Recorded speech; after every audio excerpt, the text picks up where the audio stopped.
Robinson. Okay. I knew it. We're already live. It doesn't matter. Hey, what's going on, gang? Hey, me and Tony are best friends, and he doesn't want to admit it, so we wore the same shirt today because it's my birthday. Happy birthday, TJ. Hey, I turned 36 today, which is exactly how many years Tony's been in the industry. So he's young too. Hey, I love this type of stuff because I've always just had I don't know. I feel like, you kind of go after and make sure you take care of what Mm-hmm. and when I come across these types of things, I just have connections that do it. I've never really dove in and learned it myself because there's so much other stuff I had going on or whatever it was. Right. So I just made sure I had somebody I could call and made sure, even if it was a different company, they could take care of it for my customers. So it's pretty intriguing. I love it. Hell, one time I think I was involved in it. We used a different one, but we moved like pieces of a bridge from like South Carolina across the country. I mean, we had like wire pictures and all these different things that like I didn't even know existed. It was the coolest thing ever. And the amount of money that was in them, it's crazy too. It's not like you make a ton, but there's a lot in it. So anyways, we got Kaylin Robinson. Not Robinson. Yep. No N though. No N. Robinson. Yeah. Not related to David. She's gonna come on and we're gonna dive in on it. Tony's excited about it. Tony gets excited about everything, but not like excited. It's like a sarcastic excited, but he's like actually excited about this. So, he's been doing a good job lately. I usually am the one that has to find all the guests. He's been finding some really good ones. So, hats off to Tony for that and for his shirt. So, great shirt. Mine was $6 at Sam's. Yours was what? $6 at Sam's. $6 at Sam's. Oh, mine's a R&R. Not a big deal. R&R Express. Nice. Look them up real quick if you want. I'm gonna need one. I didn't get the memo. Yeah. I'll send you some R&R swag. It's good for you. Okay. You look nice too. Yeah. I don't know if I could wear R&R around here, but I might. Yeah. Because their model. We've kind of built out to where it's like, I don't know. They'll bring in like an agent that's just like good at a certain thing, and then it's kind of cool. It's like a family here, so it's like everybody knows each other. So it's like, hey, I'll get a hold of Mike if I got crazy container moves or something or whatever it is, because there's always like somebody that specializes in it. Can you please stop talking about drayage? Well, Tony, I know that's your favorite though, and it's hard for me to back off of that.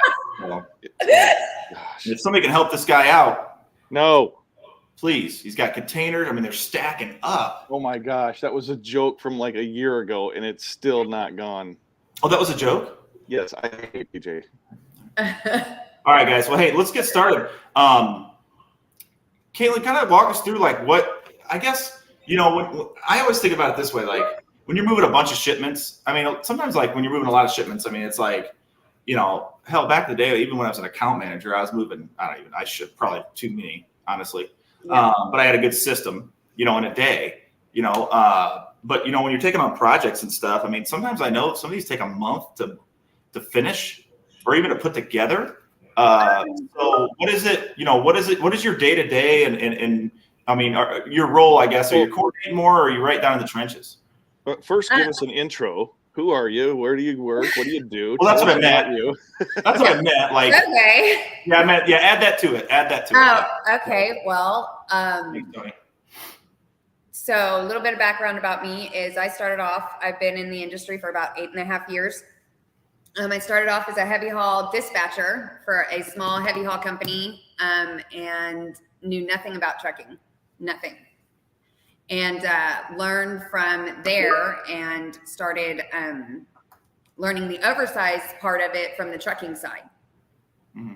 And then I started running the office there and I learned how to do the permits, doing all the things like, oh gosh, I had a brain fart. Ordering the pilot cars and, learning all of the things that I had. It was just a challenge. Everything was a puzzle and I had to fix it all together and nothing was different. So I really dug into that. And with that, my day to day is a lot of math, basic math. And then routing is, the permit systems and things like that. So it's good to know. I don't know how to, it's specialized, but then it's not, once you learn it, it's really just an everyday thing. Same thing as any other type of freight, I would think. Well, tell us more about what you're doing. Like, So I do a lot of, so I do all heavy equipment and oversized, overweight, which can be anything. So we do beams from Tesla. I do transformers,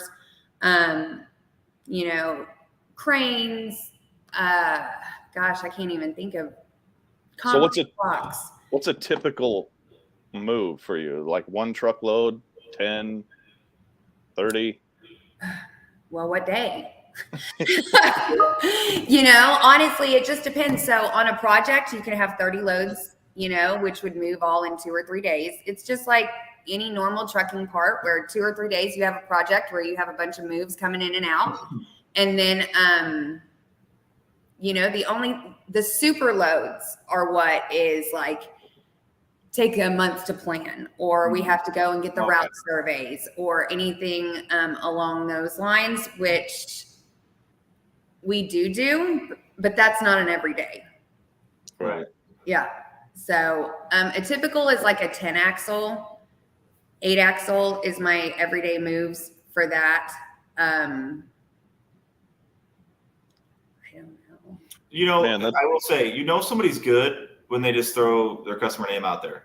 Like that's how I know. That's like my thing now in the industry. Like if you're like, I have beams for Tesla, I do it all the time. Like I'll just be talking, be like, oh yeah, with this or that, because at the end of the day, it's like, when you first start in the industry, it's like, don't mention your customers, And I was told that a bunch of times, and I think that's the beginning stages, right? Because you're not necessarily, I don't want to use the word confident, but like secure, I guess you'd say, in like what you're doing and who you're doing it for. Them after a while, it's like, dude, if I say I have Walmart, like everybody has it as a lead. You can't tell me one company doesn't have it as a lead at least, right? Or like Ford or Tesla or whatever. Like, come on, like if anything, you're telling them like, hey, I'm one of the ones that got in, so there you go.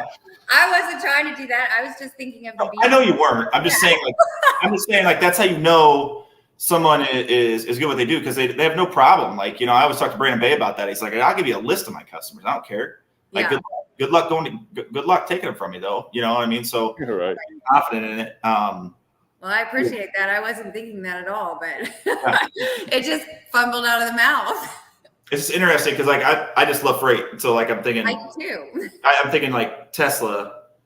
So I break everything down. I annoy people all the time when I'm out with them at a store or whatever, because I'm always like, this right here, it's probably I'm breaking it down. So like I'm thinking Tesla, you said beams, right? Mm-hmm. Because all the new facilities they're building. Mm-hmm.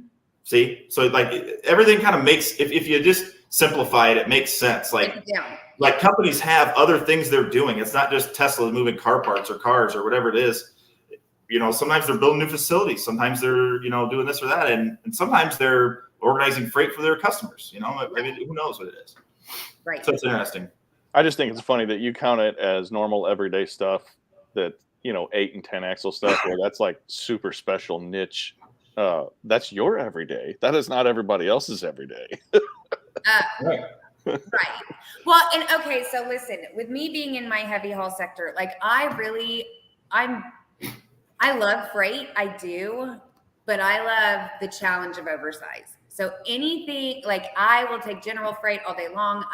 Any flatbed stuff, anything I'll do. But when it comes to a challenge, like that's my go-to. And that's super cool. I think it's just because I don't like the same thing every day. I don't like redundant. So I have to have, I work well under pressure, that kind of thing. So it's worked well for me, I guess. That's cool. I am of the same guild, I guess. I love to have a lot of pressure, but I still see those in the upper Midwest, central Midwest, Great Lakes areas. We have Miller heavy haul, and when you see one of those trucks that has like the 10 Jeeps where there's 47 axles, I'm like pulling off taking pictures because that's so cool. It is really cool. Like I do some perimeter trailer work, which is like 13 axle perimeter trailers. Then we have beam trailers, you know, so there is some specialty. The perimeters we use them out of the California, out of the Bay Area, just because anything over 14.6 is too much and they won't give you a permit to get out of there, you know. So it's just certain places, certain areas, different trailers, different, you know. So that cracks me up that you knew that off the top of your head. what? Oh, I would be like, Indiana used to have this non-divisible load rule, so you couldn't get a permit for anything that could be broken down into 2 shipments. They just wouldn't give it to you. And now we have that. Now you can haul like B trains. yeah, a lot of states actually have that, not just Indiana. Well, we finally came into the world. We're starting to grow up and move into that. Now we can do 134K gross. Nice. Yeah, finally. When you're in the steel business, that's a big deal. Like, well, and I will tell you, you know, our infrastructure, you know, highway wise has gotten a lot better. So, you know, being the crossroads of America, I mean, right where we're at. I mean, like I'm in Fort Wayne, you're in Elkhart, so we're not too far apart. But like, not in Elkhart, dang it. I always say it because I hate it. But it's like, you know, everything's. I mean, you look at the map. I mean, really. I mean, I'm 2 hours from any big city, you know, in the Midwest here. You know, Cleveland, Detroit, Chicago, all that stuff. So those highways were really ran down, and they weren't really that big. And they started making some. What's the one that runs to South Bend? 65, right? No. 80. What is it? 80, 90. No. Yeah, that's what I was gonna say. No. I know that one. The one that runs north-south up 331, right? US 31. Yeah. That thing that, you know, they built it right alongside the old one and made it awesome, right? And then you have, you know, like 24, they did the same thing going to Toledo. And, you know, obviously 80, 90 and whatnot. And, you know, I'm up in Fremont a lot. You know, there's a lot of terminals up there for XPO and different things like that off the toll road, right? So, you know, I think it still has to be at night to be able to run 3 pups. But, you know, there's certain regulations still on pup trailers, but, you know, they're still, you know, rocking 3 pups trailers at night. You know, guys that work in that's what they do. They run from, you know, our area to Chicago, drop them, you know, unload, reload, and come back or whatever it is. So there's a lot of divisible freight that's able to do because of the type of infrastructure we've been able to add in. And that goes, you know, intermodal too. I mean, it's the same thing. I mean, they've been putting a lot of stuff in there too. So do you ever deal much with intermodal at all, or are you all truck? I'm all truck. Okay. So yeah, I'm all truck. And then, well, so I also offer in-house permitting for any of our loads too. So any of the drivers that, or it's actually, we have a permit service, but we offer in-house permitting for any of Paul loads as well. And then, so that way, if the driver doesn't know a route or need a route or anything like that, we can help them with that as well. What's the coolest shipment you've done? Could you say?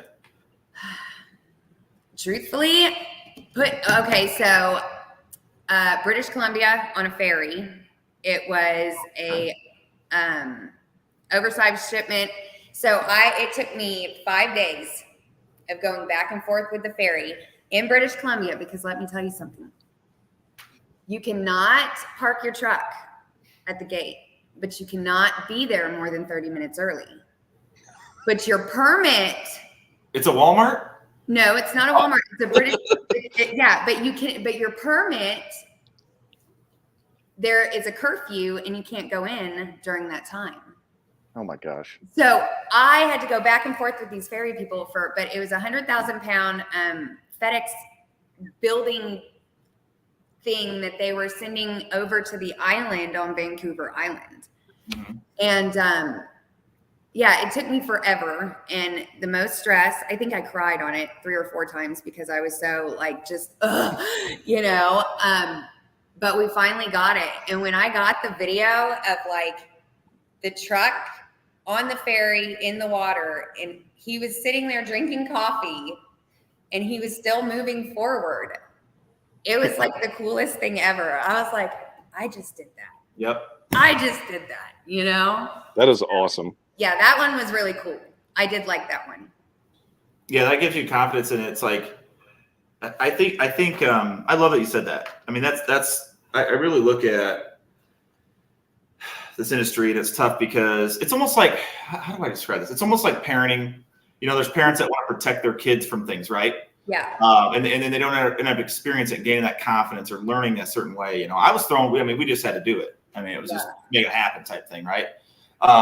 It's why I kind of always use the handle it thing, you know, as I'm training people, because it's like, you know, I want them to go try and handle it. And really that's because, you know, I started in the expedite world, and it's just as stressful. It's not as, you don't have as much time, right? Hardly any time, but you're taking chances and you're trying to figure out things. And, you know, the night that we had a Sprinter van coming across Minnesota, and there was a huge storm, and we were going to shut a Ford line down. And, you know, it's $150,000 an hour. And we had to find a plane at midnight, you know, to come pick up 2 pallets, and that cost us $14,000. So I'd see a bonus check for a hot minute there, but we got it done, you know. And like you said, I was on my way in the next morning, and I'm just like, I did that.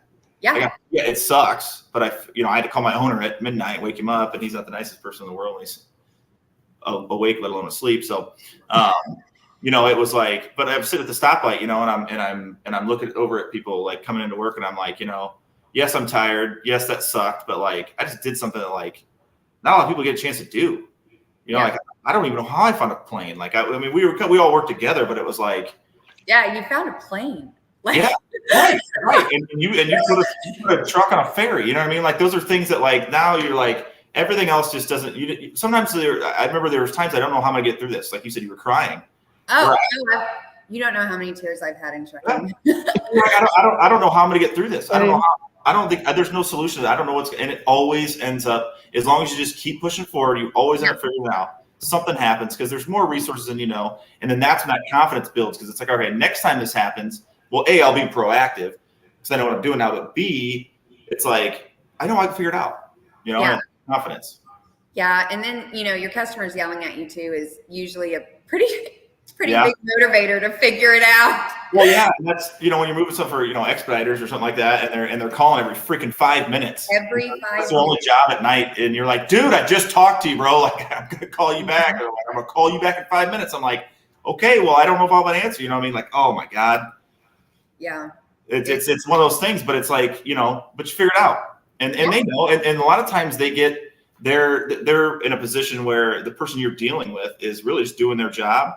And they don't want you to fail, because they'll be the one that fails, right? Well, they're the ones that hired you, right? But you know, once you figure it out, even though that yes, they were calling you everything, they're like, okay, she got it. Like it does give you a little, you know, credibility, because at the end of the day, it's more or less an anxiety they have of the fact that they can't do it. That's why they hired you. So it's like, well, we can't do it. You got to do it. I don't know what's going on. Yeah. So yeah, that's what Tony does. No. So hey, hashtag handle it. Put your. Did you just do a Rizzo from Grease with your glasses, or what? I think he did. I'm not even. I do that all the time. I'm pretty sure that's exactly what he just did. He's talking Nikki. Hey, so Tony, what's the coolest shipment you've ever done? If you've even done a cool one? I'll tell you, the coolest shipment I ever did was with Boyd Brothers Trucking, and it was the very first flatbed container rail shipment. They had this tray with these arms that folded up with like these braces that came out, and we shipped some elongated strips of steel, 20-foot length bundles on a 20-foot container, and it was open, you know, so we had to tarp it and wrap it and all that, and then it went via rail. It was on the cover of a magazine. It was really cool, and I'm like, hey, that's my shipment. I did that. So it was really more them than me, but I booked it with them, and they wanted to try it out, and I was agreeing to it, and it was just really cool. You know, I still, somewhere in my picture album archive thing on my phone, I have that magazine cover from, I don't know, Landline or one of those, but it has that Boyd Brothers, those two guys outside of their headquarters, standing on that flatbed open container thing with those arms denting up, and I'm like, I made their very first shipment. And they tried something, but you were the customer, or the you know, obviously their customer at that time. They gave them the faith to do it. Yeah. You know, and I think that's the cool part about this industry is like, yes, there's a lot of things that are advanced and whatnot, but like, I remember for Ford, we found they wanted, what they do there? We were running frames.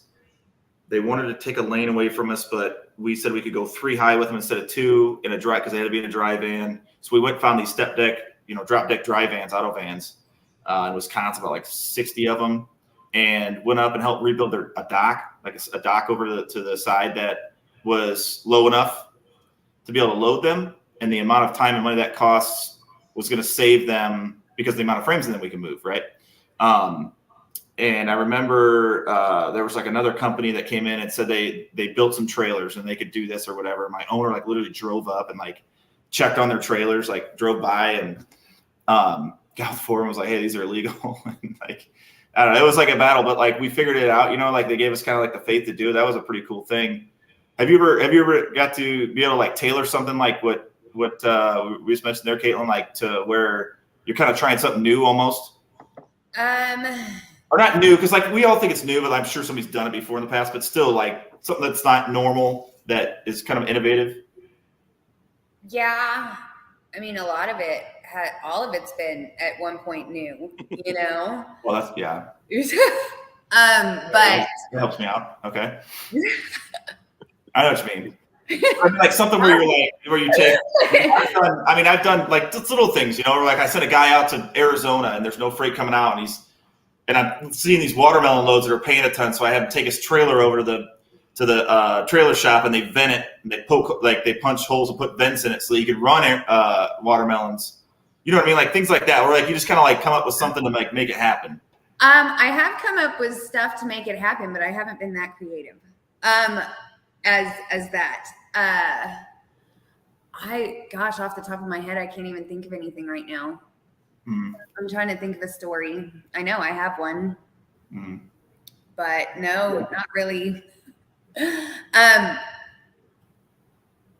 I really don't think that I stick in my little area and it stays pretty consistent. There are things that we have to do, like, different cradling, cribbing, and things like that. But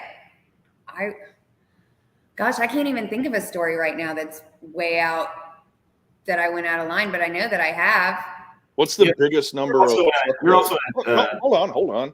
What's the biggest number of truckloads you've done on one move? Like the one crane was 37 trucks or something. Oh, I think it was 58 maybe. Like it's not super huge, but it was in a 4-day period or something, It was it was a drill rig that we did. That was a project. I don't know what that is. An entire drill rig where they drill the oil and stuff and they break it down. Oh, gotcha. Yeah. Drill rig, Tony. I thought you said drill brake. No, drill rig.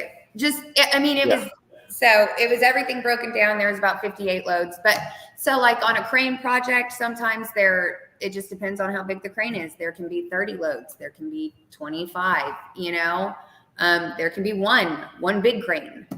So, I remember when I first asked you about that, when we were first chatting about this freight stuff offline here. And I was like, what is it? Like 3 or 4 loads? You're like, 20. Like what?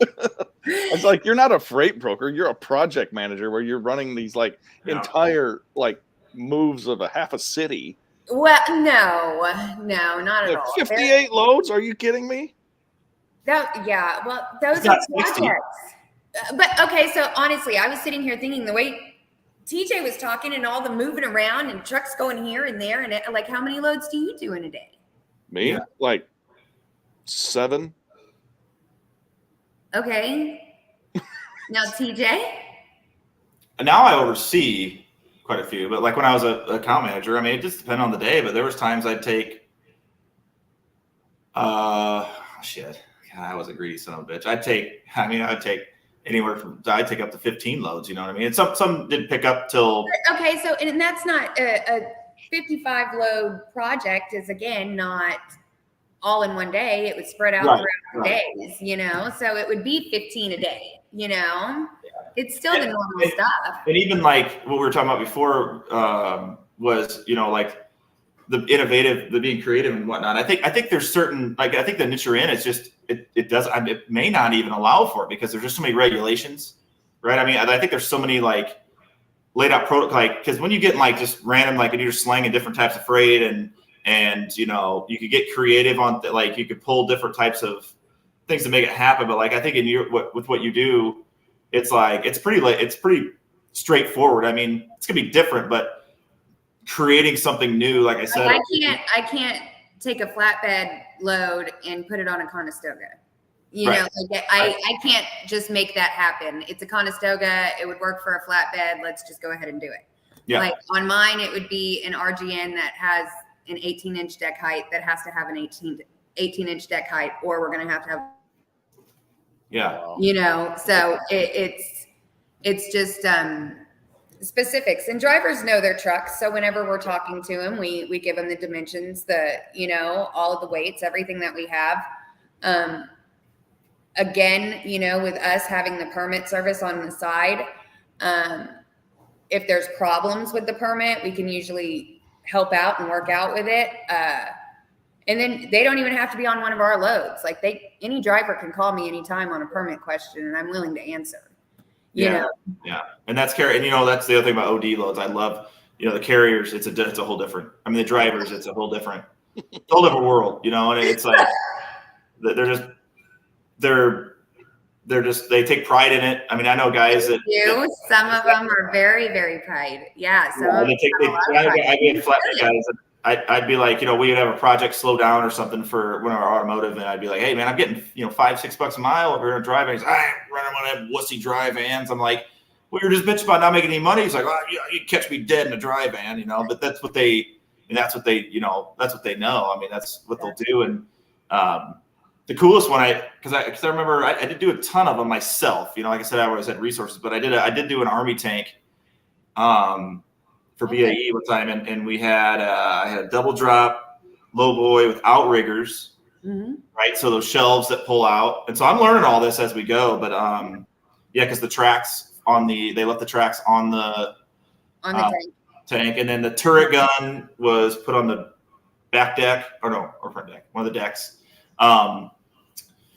So it was like, I don't know, when somebody says like, oh yeah, we're gonna take the turret gun off and put it on the back deck, it's like, oh, this is cool as hell. So I'm like calling the driver, and he's like, oh man, he's like, oh, I've ran these down here about 10-15 times now, you know. And I said, dude, will you take I'll like Venmo you $50 just to take like some pretty cool pictures for me so I can save it, because it's like the coolest shit ever. He's like, you never ran one of these before? He's like, don't send me $50.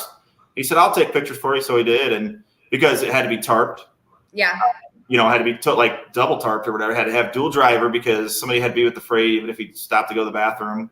But like the dude knew exactly what he's doing, and it was like, it was perfect. But for me, it was brand new, you know, and like, because you know how many Army tanks you see going down the road, mostly because they're tarped, right? But it was just like he knew exactly what he was doing. It just helped me out so much because I was so nervous that if I messed this shipment up, you know, it was going to ruin, you know, what I was doing. Honestly, I am, since I started off on the trucking side instead of, you know, the brokerage side and all of that stuff, since I started off on the trucking side, I am pro truck drivers. They have the truck drivers have taught me everything I know. Yeah. Honestly. Yep. So I love talking to the truck drivers, and if they have a question and they teach me and we figure it out together and we work it out together and all of that. So I'm 100% there with you that, you know, the drivers, they always take pictures for me just because I'm like, yeah, you know, I did that. Like, that's my load, you know, and it's cool. So. Yeah. Yeah. And it's something I think you live, eat, and breathe. And like you said, you know, I've learned everything. I learned a lot from Tony, of course, but he was a driver too, you know, and it was like, you cling to those good ones. That have been around, because it's really weird. It's like there's like a line in the sand, man. Like you either suck, and I'm sorry. Listen, I've dealt with drivers so much that I'm not scared. People are like, I don't want to say anything bad about drivers. There's some drivers that suck, and they're dumb, and they don't get it, and they're terrible, and I don't care. Okay, but there are some drivers that are awesome, and it's like talking to them, man. It's like, God, some of the shit they come up with, some of the stuff they do, and like you know, Tony, I've used this a million times. I said, you know, the good drivers. Every driver's going to bitch, right? Because you would too, right? I mean, we all do. People, you're going to bitch at some point, right? But the best drivers are the one that bitch after the fact, right?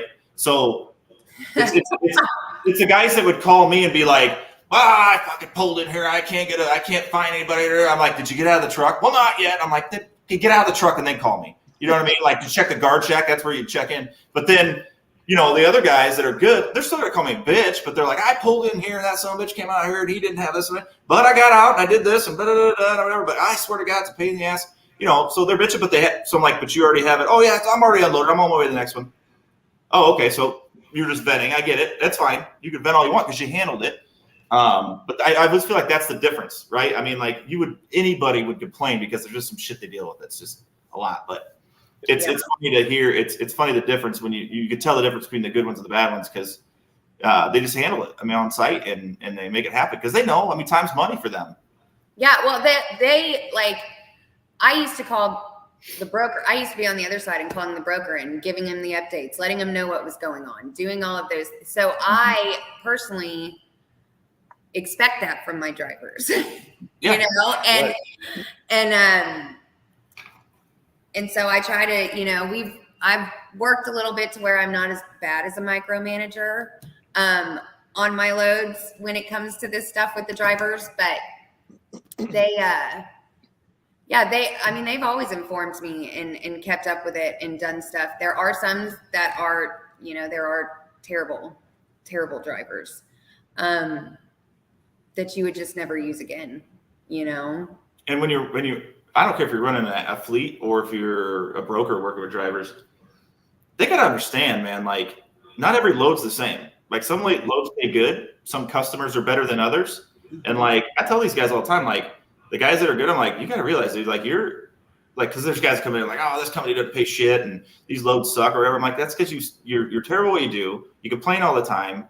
You don't do. I ask you to update. You don't update, right? But the guys that do it, they get the good. I'm sorry, but I'm going to put you on the good stuff. You know what I mean? I want to keep them happy because at the end of the day, they're killing it. Okay, so with yours, it's a lot different for me because yours is a spot like a market rating, right? A lot of yours is market rating. Yeah. Mine, I have no idea what the market is. Nothing. Like, right. I have no idea. Mine is based off of expense. You just know the cost of your service. Expense only. That is all. And I have to fluctuate to know what the expense is when they go up in each state or whatever. But I think you guys are, I feel like, way more advanced than I am because mine is just this small little portion, you know, that, that I come into. So when you're talking about all this other stuff, I'm like, wow, you're way more specialized than I am. Who's Kaylee? Is that your sister? Kaylee? Yeah. That's my daughter.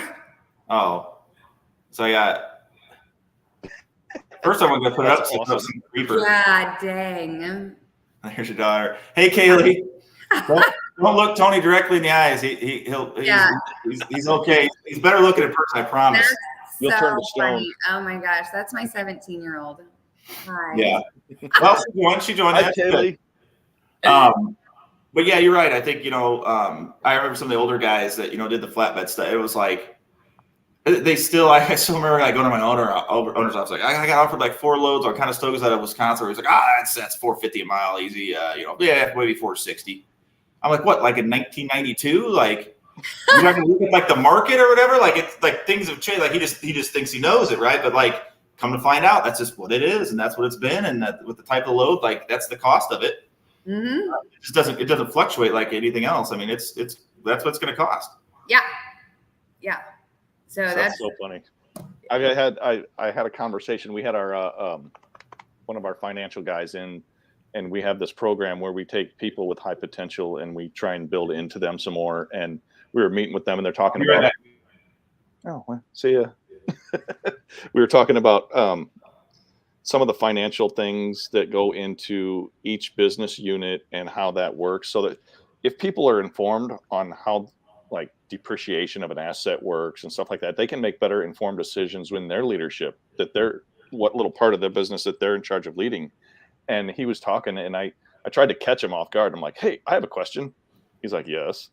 Because I always have these weird questions. I was like, so what does it cost to run a truck? And he was like, well, and then he spit out this number and I'm like, oh my gosh, that's what I got. Except mine was 10 cents a mile higher than yours. He's like, well, that's probably right. Because mine was a couple years ago when I figured it. So I actually found somebody that knew what it cost to run a truck at a manufacturer with a private fleet. So I was pretty happy. Yeah.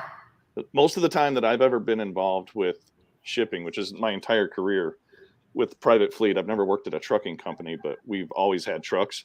Mhm. Nobody could tell me what it costs to run a truck. So I'd always have to figure that out and tell them. So we have a lot of customers that are like, they'll price our freight and they'll say, well, what's it going to cost to deliver it? Well, we'll just pick it up. Or and they freight rate shop on top of their order for product. Mhm. Um, gosh, I don't know. How much do I say? I make sure to give them enough of a discount on our truck that it's going to be valuable for them, but I'm not going to lose money to run a truck at the same Right. time. Right. It doesn't need to be a profit center necessarily. You know, we're not out here trying to make money in trucking, but we want to have that value added service of delivery of their goods. As if they buy their goods prepaid freight, then we're going to deliver it for them. Right.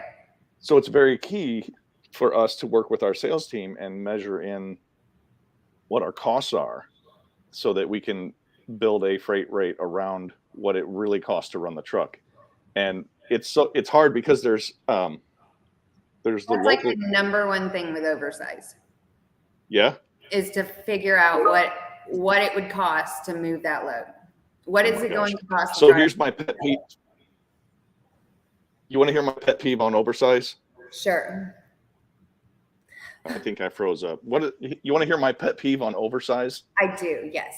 So I drive around and we have a road construction company around here that was like one that I used to work at in Texas. But when I see a double drop or a flat deck or a low boy or something like that with the flags on the front corners, flags on the back, and the oversized load between it with a load of sailboat fuel, because that is just as illegal as not having those on there with the oversized load. And I hate it. And it drives me up the wall, and I take pictures and I email them and I to me, that's a lazy driver. It is. Take down your oversized signs if you're not hauling oversize. What do you run into that frustrates you about oversize, other than like the complexity of putting that puzzle together? Because I know that's a challenge, but it can be super rewarding. Drivers not giving you the information to order the permit. Oh yeah, that's tough. Yeah. So let me ask you this. I know you post a lot of pictures of your loads. Do you ask for your drivers to take a picture of it loaded and then to take a picture of it delivered? And I love that. When I have a couple of partners that we work with, that we ask that of everybody. I get it from some. Yeah. So I ask that of everybody as much as possible. Some drivers do it, some drivers don't. Most of them with oversize are usually pretty good about it because they're proud of the load. Pictures for themselves. Yeah. So Right. it just works out. But no, I really do appreciate the pictures. I think it's great. And I have like this whole little thing. So no, it is really cool. It's cool to see what you're doing. And that's a massive win for the shipper too, because we always want to see the product delivered in good shape. And there's your visual, there's your proof. It's got a timestamp. All of those things are on there, and everybody's happy. And let me tell you how much relief that gives me as a shipper to know that my product is delivered and there's a picture of it, because they can't come back to you 2 days later and say, oh, well, these 14 are broken. Well, here's the picture of it. Yeah. The driver took in your dock and it wasn't broken. So what did you do with your forklift that broke these that you think is our fault? Right. Well, now that you say that, I should probably get better at sending them directly to my shipper. I just post them. Well, it's a great thing. I mean, I do send them to my shipper a lot of the time too, but it's a lot of the time I don't. So probably you've given me that. I should probably do that. I'm sorry, I didn't want to add more to you. No, it's okay. Listen, I learn something new every day. I know that you do that. That's why I brought it up, because I love it. That's funny. I love it when people do that. It just makes me happy to know that, my little freight that I didn't want to talk about after it left is all it's done. It's secure. It's done. Yes. That makes me happy when I see that. So that's what my job is supposed to be. My job is supposed to make your job easier, and you don't have to worry about it. Exactly. That is a freight partner that I want to work with. Like, yes, when you hand it to me, I'm going to start working on it, and good, bad, or indifferent, I'm going to communicate with you and tell you what's going on. Oh my gosh. That is we tell people all the time on here, there are so many new people. We don't have a ton of live watching people, but a lot of people will go to the gym later and they'll rewatch this or later something in a car ride, whatever. There are a lot of guys out there that are new. There are a lot of guys out there and gals that just haven't had a lot of training or experience. And I'm telling you, you can provide all of these things they don't cost anything. They're not coming out of your margin. They're not coming out of your paycheck. There's nothing you have to sacrifice. Just service it as if it was your load. Make that load above and beyond anything that you can imagine. What would I want if I was moving this load? And take the picture. Tell the driver, give me an update every X number of hours or days or whatever the case may be for that particular load. And then show me it delivered on site, that in good shape. Yeah. Then that bill lading with nothing marked on it, no damage, no exception, no anything, then it means something. Otherwise, it's a piece of paper that they forgot to mark on there that was damaged. Right. Because we find that all the time, right? I mean, everybody fights that claim that the customer, the end user, is trying to make on you for a freight claim saying that there was damage, but they got a clean BOL. Right. But when you have a picture showing that, I mean, it kind of negates anything. Yeah. Yeah, it does. It does. And, it's true. Those are easy things that a beginner can do. You just have to have. I can tell you, in a beginner, because I made a lot of mistakes in the beginning. I still make mistakes, but communication. Yep. Communication, persistence, and consistency. Those are the three things that will keep you going. Absolutely. Like I said, I've had a lot of tears. I have had a lot of stressful moments. I have pulled my hair out a few times. I have screamed and yelled. I have cussed. I have, we all have. Shipping is stressful. Listen, I think that you have to be crazy to love this industry. I really do. Like, you either love it and you're all in it, or I don't know, because it's, I can't go on vacation without having my laptop or my phone with me, because I will be working. Like, I saw this thing on, LinkedIn where it's like somebody in logistics, and it's true. Like, it never stops. Right. So those are like the three main things: is communication, persistence, and consistency. And none of those things are expensive. No, they're not. You don't need. What kind of fancy tech do you guys have that you're selling, that you when you prospect a potential customer, are you selling them on tracking and tech at all? No. Right, because no one cares. So listen, I went to go do a customer visit, right, to try and get a prospect in Jacksonville, Florida, not too long ago. And I was sitting there talking to him and everything else. And at the end of it, I was like, oh, somebody sent me something, and I had a live tracking link show up on one of the loads that were going. And I was like, oh, my loads, and he was like, you have live tracking? And I said, well, yeah, we have it on every load. And he just looked at me and he was like, that would be a really big selling point.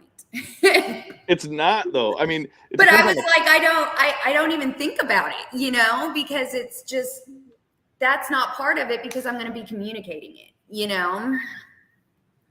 Right. As a shipper, I don't care what kind of tech you have. I don't care what kind of tracking. That's for you and your driver. For me, I know that I've trusted you with it and it's handled. Yeah. Right. You're going to tell me it's all good. I've kept up with it. Yes. And I can call you. You have one point of contact. I can call the person and say, hey, what's going on? You don't want to log into your thing to look at the live tracking for your 17 loads that are going. Yeah, I don't want to do that 17 times to find out which one's slow. You're going to tell me if there's an issue and what you did to resolve it, right? That's what TJ always says, #handle it. He's got the shirt and everything. I got one somewhere. I don't know. But we've always said this. Don't call me with a problem. Call me with a solution to a problem that you already had. Yeah. And if you can't figure it out, call me with 3 or 4 options on how to solve it. Don't call me up and say, well, I don't know what to do. I got a flat tire. Well, what can you do to help him, right? Get him some ComCheck, get him a Love's truck stop with a service center that's got a tire shop. find out how far he is away. Is there a Bob's Country Tire Shop next door that he can swing right over there? Get him on the road and say, hey, we had this 3-hour delay, but we got this steer tire replaced and fixed. Guy's back on the road, but he's 3 hours behind what he would have been because of this whatever debris in the road that come across. Yeah. But that's a solution. Don't present me with a problem as a shipper or as the receiver. Don't come at me with just a problem. Come at me with a problem that has a solution or a couple of options. Yes. We want that way better. It's easy to find out, but don't send me some stupid fake receipt for a repair bill and pictures of wiring wrapped around the drive axle or something, because that's crap. That doesn't help anybody. Right. It's got to be something with a solution. Yeah, that's true. And I was sitting here thinking about other things. It would be a solution is to try. Another thing for new people in this would answer your phone. Oh yeah. Always, even when you don't want to, even when you're on the other line, even after 5 p.m., 9 p.m. Hell, I've had calls at 11:30 at night where I had to have a truck at 2 a.m. in the morning, and we did it. So how often does that really happen though? Not that often. I was talking to somebody about that, and they're saying, you got to answer the phone at 2 a.m. And I'm like, my buddy, who's way smarter than me, he says, I think I see a lot of these guys talking about answering the phone at 2 a.m. And he goes, they're usually brokers, and they're usually the reason. I mean, if you get down to it, they're probably the reason that phone's ringing at 2 a.m. because they forgot something during the day. He goes, they're probably their own worst enemy when it comes to that. So maybe handle it during the day, and you won't have to pick up the phone at 2 a.m. Yeah, no, it doesn't happen often, but it does happen, and you will, if you're servicing some kind of 24-hour account, I totally get that. But when they're not some major account that's 24/7, 364 and a half. No, I'm sorry. Answer your phone. Yep. I'm serious. I don't agree with that. Answer your phone, especially in the beginning. I was on my way walking out on a Saturday, and I'll just throw it out there. United Rentals. Everybody goes after United Rentals. I was walking out of my house on a Saturday one day, and I got a random call. I had been trying to work. I had been trying to get my foot in the door with them for months. Couldn't get anything. Nothing. Okay. On a Saturday, I get a random phone call going to the park, and I answer my phone. I didn't want to. I didn't know who it was. Answered my phone. It was United Reynolds. They were just going down the list and called a random number. That was a approved carrier for somebody that would do a load right then. They needed an emergency load. And that got my foot in the door. Nice. And that's how I started working with United. That's really cool. So, welcome back, TJ. Yeah. You disappeared for a You're while. muted, Dingledorf. Oh my God. Well, just like she was saying, sometimes you got to take that call. Exactly. Answer your phone. Sorry, I've learned that from the very beginning. So, and yeah, it's how many customers give me a chance. It's like on a whim, after 9 emails and 17 calls, and then all of a sudden it's like, hey, I've got this shipment out of California. Can you handle it? And it's like, yep. Yep. I got it. And so, and even if I got to hang up and go, shit. It doesn't matter. I'm pulling everybody in. We're gonna make this happen, right? Because that's sometimes your only way in, And I think that's how it works. But I think I think that's a good thing that some companies do, because it shows you who does care and who actually wants to work with you. I mean, I think if they come through on it, it's big, and that was one of my biggest customers. Then after that, so yeah, it's pretty cool. Yeah, no, they're great, and but they are hard to get your foot in the door, and you have to answer that phone, So that's why I love sales. I love sales. Just getting creative, man. I've done some crazy, stupid shit. That's worked for some. And then it's worked once, and then I'm like, okay, that'll work again. Then it doesn't, Yeah, sales is rolling with the punches. Yeah, like, it really is, and it's up and down, whatever. But it's rewarding at the same time. Oh yeah, no doubt. And I think it's one of those things that I always tell my guys, you just got to be patient. Like if you continue to push, keep your basket full and everything, you know, like you're gonna be all right. Like it'll come around because like there's just a lot of people that reach out once or twice and then then that's it, you know, and then they wonder why they don't land any accounts. And it's just like, you know, get creative, come up with something. You know, I've done some crazy things that Listen, I've been at Paul now for about a year. I've been doing the sales and brokering. I was an owner agent before, so I was cradling the grave, I guess is what they call it, where I did everything myself. Mhm. And then, but with that, I totally lost what I was saying again when I went to cradling the grave. I had a brain Well, fart. because it's cradle to grave, but yes, Okay, there you go. Cradle to grave. from cradle to grave. Yeah. Yeah. So I lost it again. I don't know. Sorry, guys. Tony will wink or something, and it'll happen. He's got some magic powers. Yeah, no, I lost it. I I don't don't think even so. know what we were talking about now. Like, You were at Paul for only a year. Being No. creative, Yeah. landing things when you're creative. oh, And, I still have customers that I've been going after for 2.5 years that I don't have, but I still talk to them. yeah. You know what I mean? I They're mean, they're not customers, they're prospects, but that's the freight brain. We all have it. Yeah, it's scatterbrain. It is what it is. Sorry, guys. Oh, you'll have that. Get over. God, I do that 10 times a Squirrel. day. You know. Hey, am I the only one too? Like, Sorry. Yeah, I have am I the pills only for one too that. that like Me too. when your world revolves around everything being on time and like, you know, updates and everything like that. Am I the only one that's like late places a lot of times? Like, 7 to 15 minutes for me. yeah. And it's like a thing because it's like because I'm not working and I'm not focusing on that. It's like I'm gonna take my time because like and I think you pull yourself out of like the real world or what other people, normal people think, right? So it's like to them, it's like this is a big thing, you know, maybe. But like to me, it's like I could be 5 minutes late. It's not a big deal because like I'm just so used to something that's going to cost me $100,000 if I'm late. You know what I mean, or something like that. You know, where it's like. Or I need to give updates every 5 minutes, and I'm like, I like giving updates every 5 minutes. I'm off the clock, you know. Like I'm not off the clock. I never off the clock, but still, you know, I'm like, this is a part of my job. It's really weird. I mean, just because we were talking about freight brain, it's kind of like the same kind of thing. I mean, it's just Yeah. It's really, I do. I get scattered because I get pulled so many different ways. And like something like my phone actually clicked. My phone had a notification on it, and that I looked at it, and then that's when my brain was like, ding. And it totally, whatever I was saying, totally went out the window and was gone, you know, and it happened. Well, have you talked about Paul Logistics though? Have you? I have talked about Paul Logistics. We're an asset-based company. We got 400 trucks in our direct fleet. So we do flatbed, van, RGN. Yeah, they're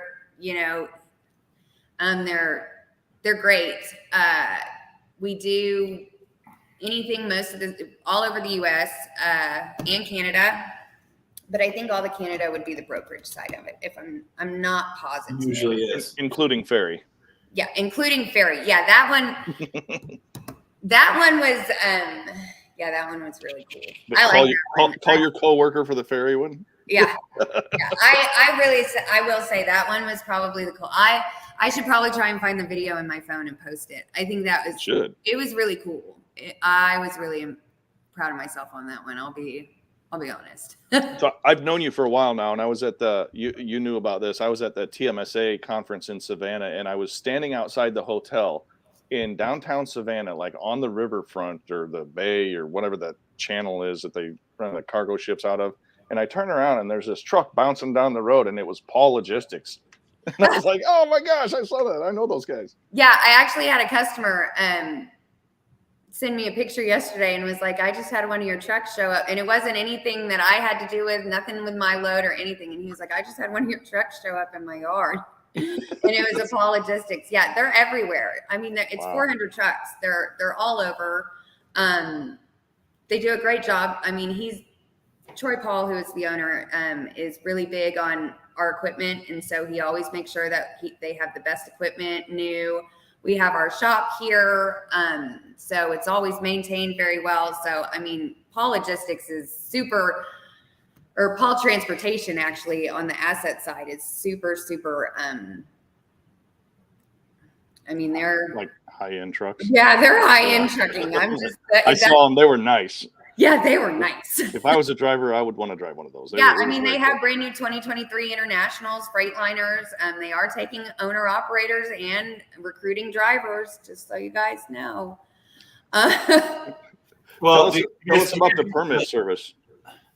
The permit service is Alpine Truck Service. That is actually mine. I am the owner of that. It is a permit service and compliance service. So we do anything from IRPs, IFTAs, UCRs, 2290s, all of that stuff for the small owner operators. And then, the permit service and all of that. The reason I started the permit service was, like I said, I worked for a small heavy haul company. And the truck drivers that were leaving there that were owner operators started their own MCs, and then they started their own MCs. So I had like 4 or 5 of my truck driver friends that started their own MCs that didn't know how to run it, didn't know all the compliance stuff in the back. So that's when I came in and I just started doing that. And then it just started building. And then, so, I mean, it's small. We do it in-house here, and, we help the drivers and small owner operators. That's awesome. I told you I'm pro truck driver, Very much. Yeah. Do you ever use the slogan "Better call Paul"? No, listen, I thought about it. So there's actually one of these girls here, another one of the other sales girls, Katie, and we had this little thing. They were trying to do Polly's Angels, and I was like, I'm not going to do that. Like Charlie's Angels, but Polly's Angels, and I was like, there's no way. You got to do it now. No, I'm not doing it. I'm not doing it. No. That was a hard no. That was a very fast no. Well, it was kind of funny at first, and then I was like, absolutely not. But no, Better Call Paul is, I have thought of that. I like it. I like the show, so it's funny. I've never watched it. I just did a hit in my head. Yeah. So I'm random. Yeah. But yeah, I think it'll be good. So, hey, honestly, I love it. I appreciate you coming on. Yeah. Again, like I feel like any show or any sorry, it's got dark. We are getting hammered with storms right now. With any in-depth or different type of freight, I love it. We sit here, and Tony, I don't know how many times we've gone over even on time, just because we love talking freight, and that's what we do. And so we appreciate you coming on, and we'd love to have you on again. Let us know if you ever had anything crazy that comes up, and we'll get you on. I'd like to have like a show, Tony, where we do, or it's like multiple people come in, like each person comes in for like 5 or 10 minutes, like something. Who's got something crazy or some cool shipment or whatever that they had happen, right? And then everybody gets a moment to come in and talk about it. That'd be cool. Yeah, that's cool. All right. Yeah, I should have been more prepared. I really wasn't prepared, and I didn't know what we were going to talk about. But I mean, if I told you we were just going to shoot the breeze. Yeah, and I know. Hold my beer. That's what. Or I'm sorry. I know, but that's what we do, and that's why I think that's why people like it, because we don't come in with a script. We're not held down by anything. Not a script, but I could have known it. I knew it was going to talk about oversized, but I didn't know what you were going to ask. Like, it could have helped me. I feel like conversations can be made less informative and less interesting if you do stick to a script, because you start going down these rabbit holes and start coming up with things, right? And I think it really kind of brings out, just anybody. You go to a conference, go anywhere, you talk freight with people. Yeah. I mean, the greatest ideas come out of that. So. Yeah, it's true. I agree. Well, I appreciate you guys having me on. Yeah, thanks for coming on. Yeah. Tony, thank you for wearing the same shirt. And happy birthday, TJ. Thank you. I appreciate that. Got a big night planned. Gonna go to Home Depot, maybe Bed Bath & Beyond. I don't know. I don't know if I have time. But yeah, so thanks for coming on, Caitlin, and guys, I appreciate you guys joining in, and we look forward to seeing you next week. Yep. Awesome. I appreciate it. Bye.